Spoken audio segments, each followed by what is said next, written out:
dalam renungan singkat dalam membaca Alkitab setiap malam. Kita sudah memasuki di kitab Markus. Kami percaya melalui pelajaran Alkitab, pembacaan Alkitab ini, kami boleh diberkati. Bahkan setiap orang yang melihat video kami, mereka boleh diberkati dengan apa yang kami lakukan, sehingga nama Tuhan tetap ditinggikan dan mujizat terjadi ketika kita membaca kitabnya Tuhan. Bersyukur, selamat menikmati pembacaan kitab Markus yang luar biasa. Tuhan Yesus memberkati.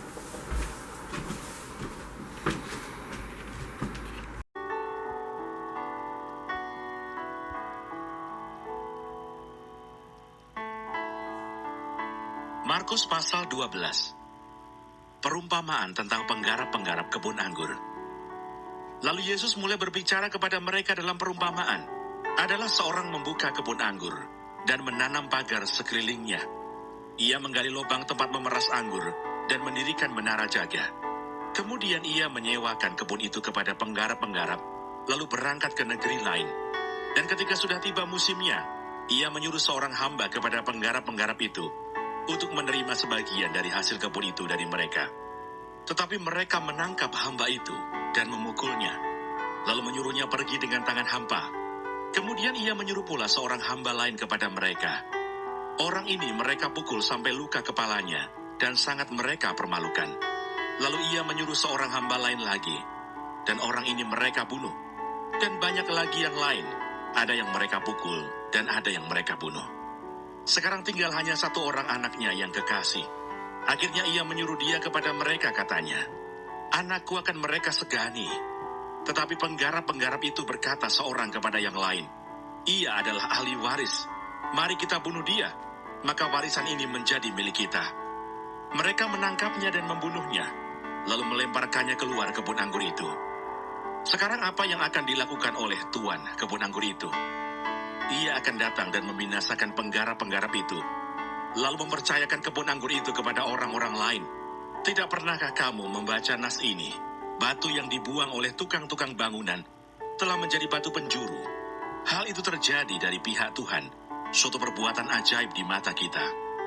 Lalu mereka berusaha untuk menangkap Yesus, karena mereka tahu bahwa merekalah yang dimaksudkannya dengan perumpamaan itu. Tetapi mereka takut kepada orang banyak, jadi mereka pergi dan membiarkan dia. Tentang membayar pajak kepada Kaisar. Kemudian disuruh beberapa orang Farisi dan Herodian kepada Yesus untuk menjerat dia dengan suatu pertanyaan. Orang-orang itu datang dan berkata kepadanya, "Guru, kami tahu, engkau adalah seorang yang jujur, dan engkau tidak takut kepada siapapun juga. Sebab engkau tidak mencari muka, melainkan dengan jujur mengajar jalan Allah, dengan segala kejujuran. Apakah diperbolehkan membayar pajak kepada Kaisar atau tidak? Haruskah kami bayar atau tidak?" Tetapi Yesus mengetahui kemunafikan mereka, lalu berkata kepada mereka, "Mengapa kamu mencobai aku? Bawalah kemari suatu dinar supaya kulihat." Lalu mereka bawa. Maka ia bertanya kepada mereka, "Gambar dan tulisan siapakah ini?" Jawab mereka, "Gambar dan tulisan Kaisar." Lalu kata Yesus kepada mereka, "Berikanlah kepada Kaisar apa yang wajib kamu berikan kepada Kaisar, dan kepada Allah apa yang wajib kamu berikan kepada Allah." Mereka sangat heran mendengar dia. Pertanyaan orang Saduki tentang kebangkitan. Datanglah kepada Yesus beberapa orang Saduki yang berpendapat bahwa tidak ada kebangkitan. Mereka bertanya kepadanya, "Guru, Musa menuliskan perintah ini untuk kita. Jika seorang yang mempunyai saudara laki-laki mati dengan meninggalkan seorang istri, tetapi tidak meninggalkan anak, saudaranya harus kawin dengan istrinya itu dan membangkitkan keturunan bagi saudaranya itu. Adalah 7 orang bersaudara. Yang pertama kawin dengan seorang perempuan dan mati dengan tidak meninggalkan keturunan.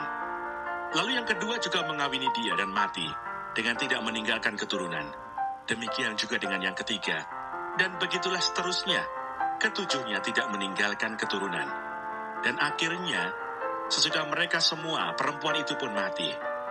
Pada hari kebangkitan, bila mana mereka bangkit, siapakah yang menjadi suami perempuan itu? Sebab ketujuhnya telah beristrikan dia." Jawab Yesus kepada mereka, "Kamu sesat, justru karena kamu tidak mengerti kitab suci maupun kuasa Allah. Sebab apabila orang bangkit dari antara orang mati, orang tidak kawin dan tidak dikawinkan, melainkan hidup seperti malaikat di surga. Dan juga tentang bangkitnya orang-orang mati, tidakkah kamu baca dalam kitab Musa, dalam cerita tentang semak duri, bagaimana bunyi firman Allah kepadanya, Akulah Allah Abraham, Allah Ishak, dan Allah Yakub. Ia bukanlah Allah orang mati, melainkan Allah orang hidup. Kamu benar-benar sesat. Hukum yang terutama. Lalu seorang ahli Taurat yang mendengar Yesus dan orang-orang Saduki bersoal jawab dan tahu bahwa Yesus memberi jawab yang tepat kepada orang-orang itu, datang kepadanya dan bertanya, hukum manakah yang paling utama? Jawab Yesus, hukum yang terutama ialah, dengarlah hai orang Israel, Tuhan Allah kita, Tuhan itu Esa. Kasihilah Tuhan Allahmu dengan segenap hatimu, dan dengan segenap jiwamu, dan dengan segenap akal budimu, dan dengan segenap kekuatanmu. Dan hukum yang kedua ialah, kasihilah sesamamu manusia seperti dirimu sendiri. Tidak ada hukum lain yang lebih utama daripada kedua hukum ini. Lalu kata ahli Taurat itu kepada Yesus, tepat sekali guru, benar katamu itu bahwa dia Esa, dan bahwa tidak ada yang lain kecuali dia. Memang mengasihi dia dengan segenap hati, dan dengan segenap pengertian, dan dengan segenap kekuatan, dan juga mengasihi sesama manusia seperti diri sendiri, adalah jauh lebih utama daripada semua korban bakaran dan korban sembelihan. Yesus melihat bagaimana bijaksananya jawab orang itu, dan ia berkata kepadanya, engkau tidak jauh dari kerajaan Allah. Dan seorang pun tidak berani lagi menanyakan sesuatu kepada Yesus. Hubungan antara Yesus dan Daud. Pada suatu kali ketika Yesus mengajar di Bait Allah, ia berkata, bagaimana ahli-ahli Taurat dapat mengatakan bahwa Mesias adalah anak Daud? Daud sendiri oleh pimpinan Roh Kudus berkata, Tuhan telah berfirman kepada Tuanku, duduklah di sebelah kananku, sampai musuh-musuhmu kutaruh di bawah kakimu. Daud sendiri menyebut dia tuannya. Bagaimana mungkin ia anaknya pula? Orang banyak yang besar jumlahnya mendengarkan dia dengan penuh minat. Yesus menasihatkan supaya hati-hati terhadap ahli-ahli Taurat.